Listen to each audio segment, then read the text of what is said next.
Pinagpalang hapon po, ako po si Brother Robert Laforte, taga Daet, at karamdaman ko po ay ako'y nabubloated yung tiyan, nahihirapan yung pagtunaw, mahina po ang aking metabolism.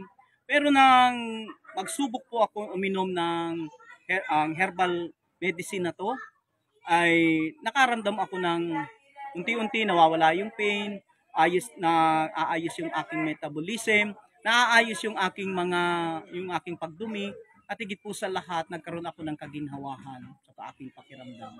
Kaya ako pinagpapasalamat at uh, nabigyan ako ng pagkakataon na makatake ng herbal medicine na ito. At salamat po. Ito po ang aking masasabi na sa ngayon po nagkakaroon ako ng magandang pakiramdam, yung aking metabolism ay bumibilis, at higit sa lahat nagiging regular po yung aking bowel movement.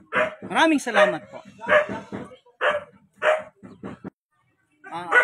Thank you po sa product na ito. Muli ako'y nagpapasalamat sa Elevate in One na kung saan nagkaroon ako ng magandang pagdumi, maayos na pagdumi, at higit sa lahat, bumilis yung aking metabolism. Kaya muli nagpapasalamat ako sa Elevate in One.